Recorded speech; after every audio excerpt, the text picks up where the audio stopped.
Hello, Nomad Outdoors, and welcome to our show on Camouflage and Concealment. Well, welcome to the training division of Nomad Outdoors. Today we're going to shoot a little bit of video in regards to camouflage and concealment. We're going to talk about different camouflage patterns.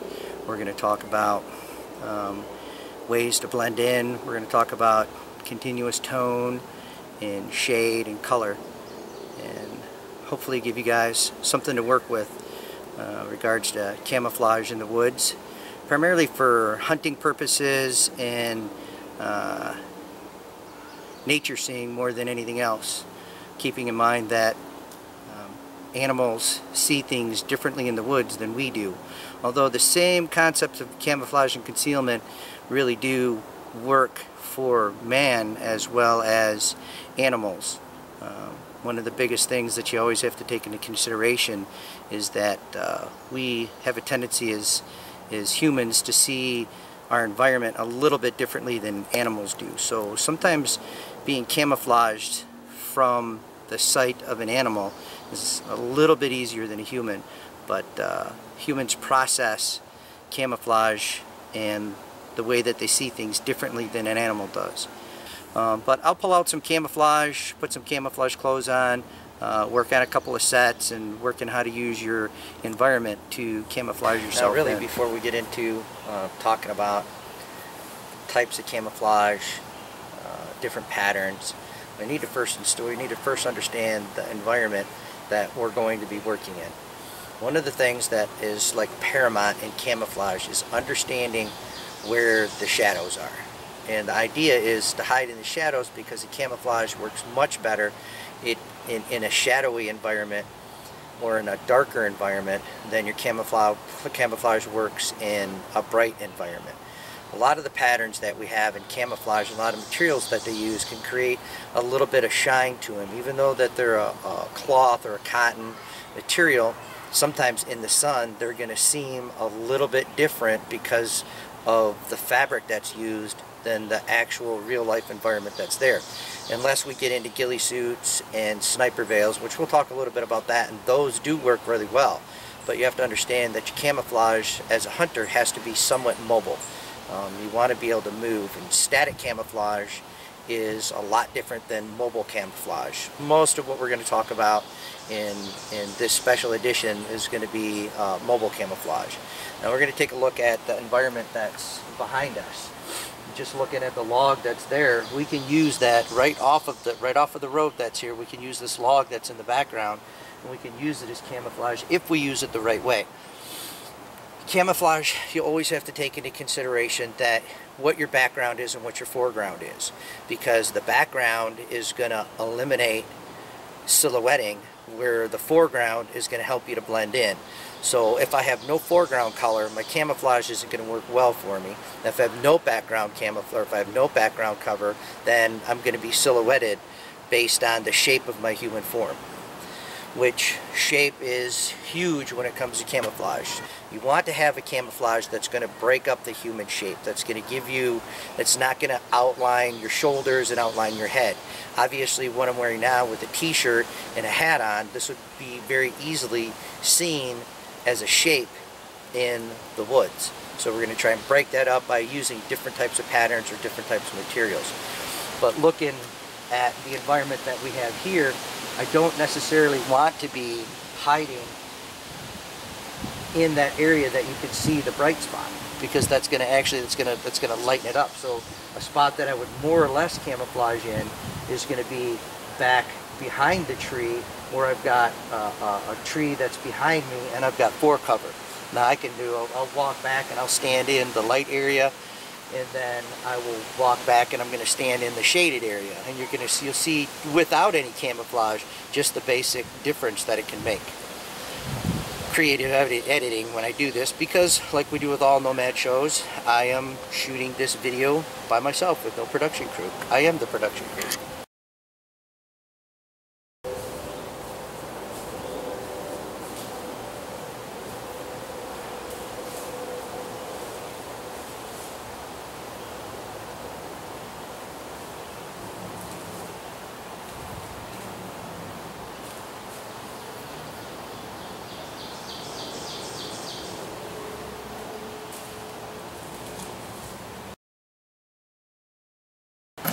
Now we have there's so many different tactics to use when we're talking about camouflage. Whether you're tracking a man or tracking an animal, or hiding from an animal, or running from man, it's ideal to understand different tactics that you can use. Part of camouflage is movement. It's that you have to trust your camouflage. Even if something is coming up to you, you got to trust in the camouflage. If it doesn't see you, then just sit still and trust that your camouflage is going to work for you. The minute that you move, the minute that you blink, the minute that you turn your head, these are all things that are going to give you away. So when you are sitting still, you have to sit extremely still. So I'm going to load up some gear, head back to that log back there, and move the camera with me, and we're going to talk a little bit more about different patterns and the way to be able to use the environment, and what I believe to be the truest aspect of camouflage that a lot of people do not take into consideration, and I think it's paramount, and we'll talk about that when we get into. As you can see, for the most part, when standing in the open or in the sun or a bright area, I'm getting a lot of glare off the top of my head and off of my shoulders, which is one of the key things that's going to give you away in a camouflage environment. So understanding to stay out of the bright areas and stick to the shadows is going to make it easier for your camouflage to work for you. Now moving into a little bit darker environment allows my camouflage to work the best way, in the way that it was designed. So staying into the shadows is really important. Now, I can say for the most part, probably the best universal camouflage that I found that works very well is this digital camouflage. The idea though is to make sure that your colors are going to match the environment that you're in. Too often guys go out and they like to buy a lot of the high-end stuff. You can pick this digital camouflage up, as we recommend with Nomad Outdoors, keeping everything a little budget. You can pick this digital camouflage up at the Army Surplus store for 25 bucks for a top, 25 bucks for pants. Now as you can see, I've also added the boonie hat, which doesn't have a solid lined brim, which can help to mask or camouflage the way that the human head shows in the woods, which is one of the biggest things that's a giveaway, is almost always the human head, because it's an easy target. It doesn't blend in well with a lot of the harder straight line edges that you find in the woods, and obviously because it sits on top of our shoulders, it gives us a profile that looks like a human. 100% camouflage is the standard. So if we were to talk about like extreme basics in camouflaging, one of them is your shape. You have to break up your shape. The other one is the color. The color has to match the ground that you're in. And third and foremost is masking your human outline, masking your shoulders and your head so that it doesn't look like a human head and shoulders. We will talk about different forms of camouflage. I'm going to pull out my camouflage bin and we're going to look at some different designs that work well for us. But when we look at 100% camouflage in this, when I cut this and add in the next feature, I'm going to add camouflaging my hands. As you can see, my hands don't camouflage in well with the environment, as well as my face blends in with the environment as well. So we're going to add some gloves, and then we're going to add a face piece that's going to help to camouflage us in. And then from a hunter's perspective and from a movement perspective, we'll talk about what my theories are on camouflage with as far as grease paints and other things that you can use to camouflage your face. Great ideas, but I have a few drawbacks to it, and we'll talk about that in this next section. Now, I've added a few important things that you want to be able to add with your camouflage. One is I made a small sniper veil, which could be a whole another section in designing and using a sniper veil, which is a little easier to pack in your backpack, easier to take out in the field, and a little bit easier to move around with. I've also added a face mask, which is like a turtleneck, but I can pull it up or down based on what is needed at the time. Now, I used to be a big fan of grease paints and face camouflage, which is paramount if you really want to be 100% camouflaged. But from a dynamic standpoint, it's difficult to transition from being into the woods to being in society if you've got camouflage face paint on your face. If you walk into a party store and your face is camouflaged, people are going to look at you a little bit different.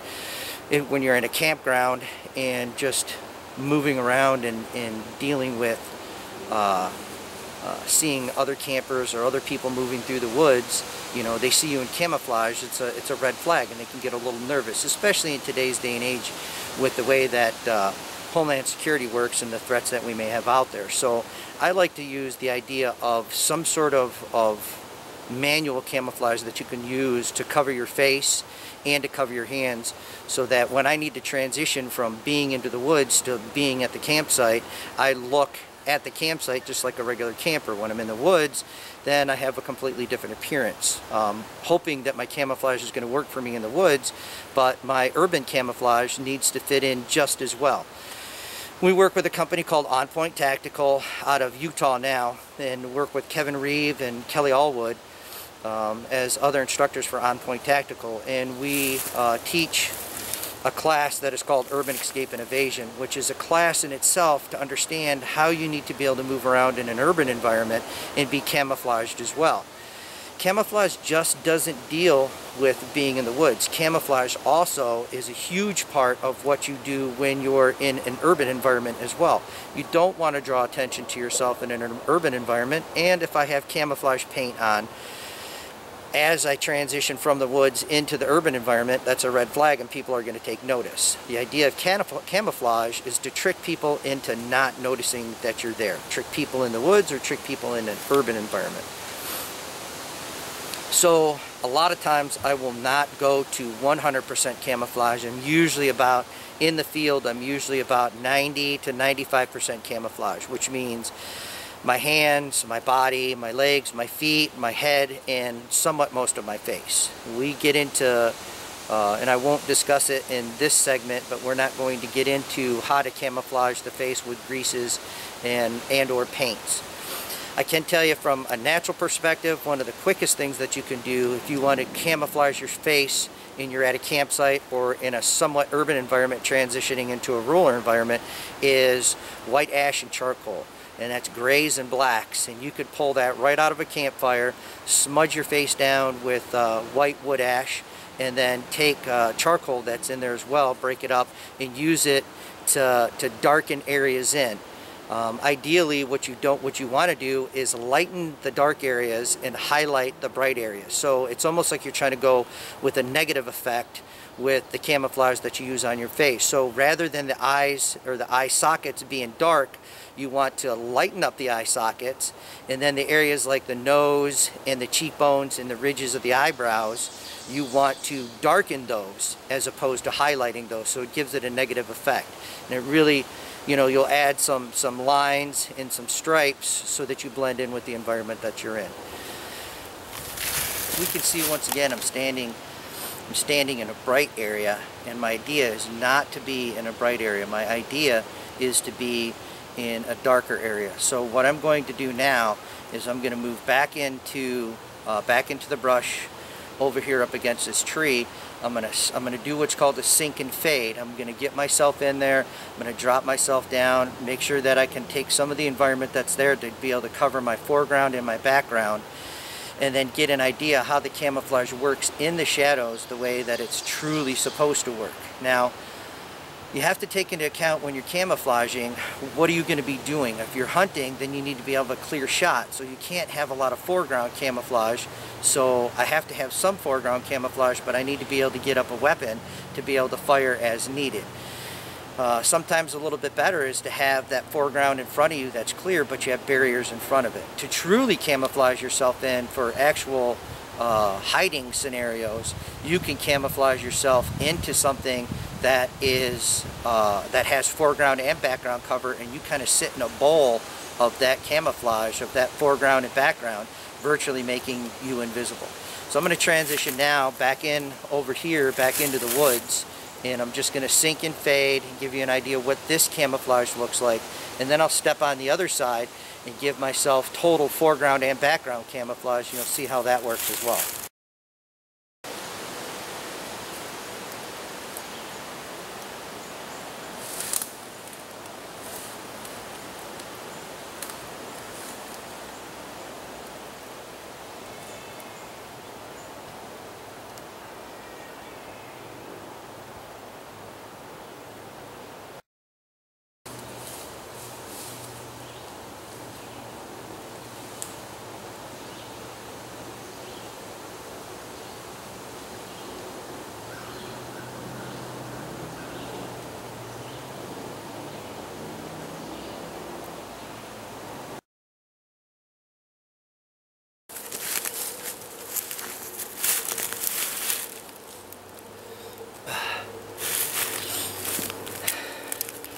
As you can see, when I went back there with the sniper veil on, it does get snagged on the branches and the bushes that are in there. So trying to be mobile with sniper veil is sometimes very difficult. A lot of times it's best off that you have it in a bag, you know, like a slip bag or some little small pouch. And then when you get to the environment, or you get to the spot that you're at, you can camouflage yourself in. Another important thing, or another important concept to take into consideration with camouflage is that you have to take into consideration how on your camouflage and how on your ambush is your target, I guess, so to speak, how your target is going to perceive you. So when you're thinking of a camouflage, or you think of camouflage and concealment set point or a sit point, you want to be able to look at it from the perspective of the query. You want to look at it the perspective of what they're going to see. So walk yourself up and down the trail and look into the woods. Now, you have to think about one thing, and you have to, a recent research and study was done that talked about that 80% of what the human eye sees is synthesized by the brain. We really only see 20% of our focused vision. That being said, when you camouflage into the woods, you want to hide yourself in an area that has a continuous tone, shape, and color to it. And then you want to blend into that environment. I don't want to hide in the darkest spot, and I don't want to hide in the lightest spot, because those things are going to draw the attention of the human eye. I want to be in that portion like if we were looking at a blank wall. If we were looking at a brick wall that's painted white, or it's painted a cream or tan color. If I have a fire alarm pole station that's on that wall, the one thing that's going to draw the attention of the eye is that red pole station, where if I was to truly camouflage myself in, I would truly paint myself exactly the same color, in the same shape, and the same lines and contour as the brick wall, lean up against the wall, in an area that's blended, that's a continuous tone or continuous shape. When I look into the woods, I want to look at the area that the eye doesn't necessarily want to focus on. I want to hide in that area that the eye just glances over, that the eye pays no attention to, or that part that the information from the eye is just going to be synthesized by the brain. It just makes it up. It makes our vision work a lot quicker for us as human beings when we only look at what draws our attention. We need to hide in that 80% of what we don't pay attention to, and our camouflage has to be blended in a way that doesn't draw attention.